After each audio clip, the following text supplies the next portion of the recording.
నమస్కారం city news కి స్వాగతం ఈనాటి ముఖ్యాంశాలు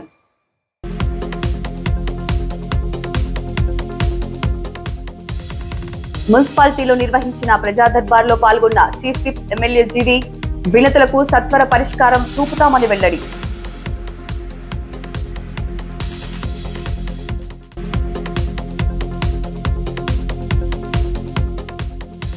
ట్రాన్స్ఫార్మర్స్ దొంగల ముఠ అరెస్ట్ వివరాలను వెల్లడించిన డీఎస్పీ నాగేశ్వరరావు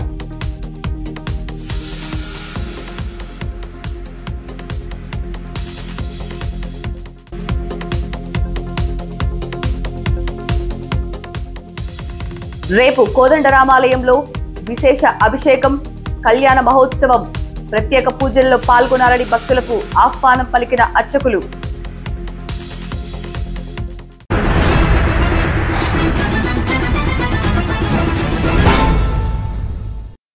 బెదిరించి రౌడీయిజం చేయాలనుకుంటే చుక్కలు చూపిస్తామంటూ వినుకొండ మున్సిపాలిటీలో నిర్వహించిన ప్రజా దర్బార్లో పాల్గొని ప్రజల నుంచి వినతులు అందుకున్న అనంతరం నిర్వహించిన మీడియా సమావేశంలో ప్రభుత్వ చీఫ్ విప్ ఎమ్మెల్యే జీవి ఆంజనేయులు ఘాటుగా హెచ్చరించారు. ముందుగా ప్రజల నుంచి వచ్చిన అర్జీలు అందుకున్న ఆయన ఆ తరువాత మీడియాతో మాట్లాడారు. ప్రజా దర్బార్కు విశేష స్పందన లభించిందని, ప్రజల నుంచి అందిన వినతులను తక్షణమే పరిష్కారం చేస్తామని, ఇందుకు అనుకూలంగా అధికారులకు ఆదేశాలు ఇచ్చామన్నారు. ఎన్డీఏ ప్రభుత్వం అధికారంలో ఉందని, ప్రజలు గుండె మీద చేయి వేసుకొని ఉండాలని భరోసానిచ్చిన ఆయన ప్రజలను ఇబ్బంది పెడుతూ బెదిరిస్తూ రౌడీయిజం చేస్తే చూస్తూ ఊరుకోమని, ఉక్కుపాదం వేసి తొక్కేస్తామని హెచ్చరించారు. జర్నలిస్టు మిత్రులందరికీ పేరు పేరున హృదయపూర్వక నమస్కారం తెలియజేస్తున్నాను.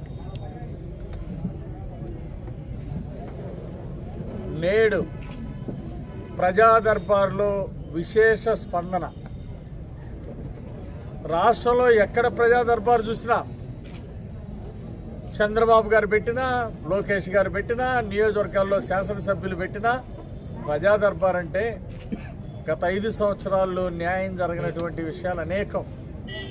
ప్రజా సమస్యలు, ల్యాండ్ గ్రాబింగ్ కేసులు, భూ దురాక్రమణలు అన్నీ కూడా కోకొల్లలుగా వెలుగులోకి వస్తున్నాయి. ఈరోజు ఇక్కడ ప్రజా దర్బార్లో కూడా మాఫియా వాళ్ళు గతంలో అధికారాన్ని దుర్వినియోగం చేసి అధికారులను బెదిరించి మా స్థలాలు లాక్కున్నారని వాపోతా ఉన్నారు. ఎన్డీఏ ప్రభుత్వం వచ్చింది, ప్రజలకు విజ్ఞప్తి చేస్తున్నా, గుండె మీద చేసుకొని ఉండండి. ఎక్కడ ఏ ఒక్కరికి అన్యాయం జరగదు. ఎవరు బెదిరించినా, ఎవరు రౌడీయిజం చేసినా, ఎవరు గుండాయిజం చేసినా వాళ్ళకి చుక్కలు కనపడతాయి. ఎన్డీఏ ప్రభుత్వం వచ్చినాక రౌడీయిజానికి, గుండాయిజానికి, మాఫియాలకి స్థానం లేదు. ఉక్కు పాదంతో అణిచేస్తున్నారు చంద్రబాబు గారు. ఎక్కడికక్కడ ప్రతి జిల్లాలో ఈరోజు పోలీస్ డిపార్ట్మెంట్లు, అన్ని డిపార్ట్మెంట్ వ్యవస్థలు కూడా అరాచకాల మీద, రౌడీజం, గుండాయిజం మీద ఉక్కుపాదం పెట్టింది. ఈరోజు గంజాయి గుట్కాలు అమ్మాలంటేనే భయపడిపోతా ఉన్నారు. ఎక్కడైనా గంజాయి గుట్కాలు అమ్మితే, గంజాయి అమ్ముతా ఉన్నా, మారక ద్రవ్యాలు అమ్ముతా ఉన్నా ఖచ్చితంగా వెంటనే అధికారుల దృష్టికి తీసుకురండి, పోలీస్ అధికారుల దృష్టికి తీసుకురండి, అవసరమైతే నా దృష్టికి తీసుకురండి. మేమందరం కూడా వెంటనే ఎస్పీతో మాట్లాడి ఉన్నతాధికారుల దృష్టికి కూడా తీసుకెళ్లి సమస్య పరిష్కారమే ధ్యేయంగా ముందుకెళ్తాం. గంజాయి లాంటి మారక ద్రవ్యాలు లేనటువంటి సమాజాన్ని భావితరాలకు ఇవ్వాలనేది మా లక్ష్యం. విజన్ 2047, విజన్ 2047లో ప్రతి కుటుంబంలో ఒక పారిశ్రామికవేత్త రావాలి. ఇది మా ఆశయం. ప్రతి కుటుంబంలో ఒక పారిశ్రామికవేత్త, ప్రతి కుటుంబంలో ఒక ఉద్యోగం, ప్రతి వ్యక్తికి ఒక ఉద్యోగం. ఆ విధంగా ప్రతి తలసరి ఆదాయం 30 లక్షలకి చేరుకోవాలి. అదే మా ముందున్నటువంటి లక్ష్యం. ఈపూరు మండలం ముప్పాళ్ల గ్రామంలోని ధనలక్ష్మి వ్యాయామ కళాశాల చిలకలూరుపేట డిఆర్ఎన్ఎస్ సివిఎస్ కాలేజీలో జరిగిన అంతర్ కళాశాలల నెట్బాల్ పోటీలలో తృతీయ స్థానం సాధించినట్లు కళాశాల ప్రిన్సిపల్ డాక్టర్ చుండు వెంకట్రావు తెలిపారు. కళాశాలలో మొదటి సంవత్సరం ఎంపీఈడి చదువుతున్న విద్యార్థులు వెంకటరమణ, రమేష్లు ఉత్తమ ప్రతిభ కనబరిచి జనవరి 2వ తేదీన రాజస్థాన్ జైపూర్లో జరిగే ఆల్ ఇండియా అంతర్ విశ్వవిద్యాలయాల పోటీలలో నాగార్జున విశ్వవిద్యాలయం జట్టుకు ప్రాతినిధ్యం వహిస్తున్నారన్నారు.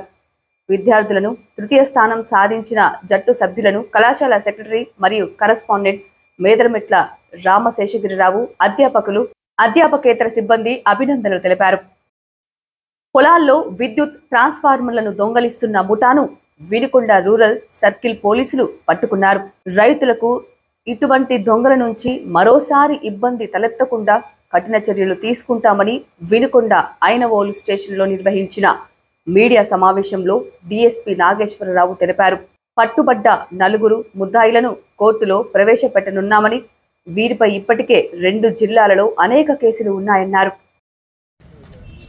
ఓకే సార్, అందరికీ నమస్కారం. ఈ రోజున మనం వినుకొండ రూరల్ పోలీస్ స్టేషన్లో సర్కిల్ మొత్తం అండ్ వినుకొండ టౌన్ పరిసర ప్రాంతాల్లో రైతులకు సంబంధించిన ఈ యొక్క ట్రాన్స్ఫారాలని పగలగొట్టినటువంటి గ్యాంగ్ను పట్టుకోవడం జరిగింది. వినుకొండ రూరల్ సిఐ గారి ఆధ్వర్యంలో వాళ్ళ 4 పోలీస్ స్టేషన్ల ఏరియాలో ఎస్ఐలు, సిబ్బంది మొత్తం కూడా మనం సుమారు ఒక 58 ట్రాన్స్ఫారాలు పగలగొట్టినటువంటి మీరు చూస్తున్నటువంటి ఈ ముద్దాయిలు నల్లబోతుల పెద యంగయ్య, ఇతను దోర్నాలకు సంబంధించిన వ్యక్తి, ప్రకాశం జిల్లా. ఈ బత్తుల కోటయ్య, పెద్దవరం నూజెండ్ల మండలం. వీరబోయిన బాలయ్య, వినుకొండ మండలం. తొలుసూరి లక్ష్మీనారాయణ, ఇతను తురుమెళ్ళ రొంపచెర్ల మండలం. వీళ్ళందరూ ఈ యొక్క ట్రాన్స్ఫారాల్లో ఉన్నటువంటి ఈ రాగి వైరును తీసుకోవటం కోసం మరి రైతుల యొక్క ట్రాన్స్ఫారాలు పగలగొట్టి ఈ నేరాలు చేయడానికి అలవాటు పడి దాదాపు మన పల్నాడు జిల్లాలో అయితే 48 నేరాలు, మరి ప్రకాశం జిల్లాలో 10 నేరాలు మొత్తం కూడా రికవరీ చేసి సుమారు 4 క్వింటాల రాగి వైర్ను మనం రికవరీ చేయడం జరిగింది. అయితే మీ అందరికీ తెలుసు, మరి రైతులు ఎంతో కష్టపడి, ఇప్పుడే నేను రైతులతో కూడా కొంత ఇంటరాక్ట్ అయ్యాను. 75,000, 1,00,000, 2 లక్షలు పెట్టి రైతులు ఈ యొక్క ట్రాన్స్ఫారాలని నిర్మించుకుంటే ఈ యొక్క గాలి బ్యాచ్ అనండి, లేకపోతే ఈ రకంగా నేరాలు అలవాటు పడినటువంటి ఈ వెధవలు పగలగొట్టి 2,000 రూపాయల కోసం మరి రైతుల యొక్క పంట, ఎందుకంటే వాళ్ళకి సకాలంలో కరెంట్ రాకపోతే లిఫ్ట్ చేసుకోవడానికి కానీ, వాటర్ని చాలక పెట్టుకోవడానికి కానీ చాలా ఇబ్బందులు పడతారు. మళ్ళీ వాళ్ళకి రీప్లేస్మెంట్ ట్రాన్స్ఫార్మ్ చేయాలి అంటే వాళ్ళకి పోలీసులు ఎఫ్ఐఆర్ కట్టాలి, రికవరీ చేయాలి. రికవరీ అయితేనే ట్రాన్స్ఫార్మ్ మళ్ళీ రీప్లేస్ చేస్తారని కూడా చెప్తా ఉన్నారు. కాబట్టి వీళ్ళందరిపైన కూడా పీడీ యాక్ట్ కూడా వేస్తూ ఉన్నాం. వీళ్ళపైన సస్పెక్ట్ షీట్లు కూడా ఓపెన్ చేస్తాం. మరి మీకు తెలుసు, చాలా గ్రామాలు, ఈ నడిగడ్డ, కుప్పుకొండ గ్రామాలు, తర్వాత పెదకంచెర్ల, ఏనుగుపాలెం, కాయల, గోనకొండ, ఎత్తిపోతల వద్ద, కోటనగరు, నాగులవరం, కండ్రిక, రేమిడిచెర్ల, తర్వాత గండి గనుమల, ఇలా ములకలూరు, ఏ గ్రామంలో పడితే ఆ గ్రామంలో వీళ్ళ ఇష్టానుసారం నేరాలు చేశారు. మరి ఈ 2 జిల్లాల్లో కూడా ఇంకా చాలా నేరాలు ఇంకా మనం రికవరీ చేయాల్సి ఉంది. ఈ గ్యాంగ్ అంతా కూడా ఇంకా పట్టుకోవాలి. వీళ్ళని కంప్లీట్గా ఈ రైతుల జోలికి పోతే, ట్రాన్స్ఫారం జోలికి పోతే ఈ దెబ్బ అసలుకి వీళ్ళని కంప్లీట్గా మరి బహిష్కరణకు కూడా వీళ్ళ మీద కేసులు పెట్టాలి. దీని మీద పెద్ద ఒక రికార్డు తయారు చేస్తూ ఉన్నాం. భవిష్యత్తులో కూడా ఈ యొక్క నేరాలను అడ్డుకట్టడానికి మేము మా పోలీస్ డిపార్ట్మెంట్ ముందుంటుంది.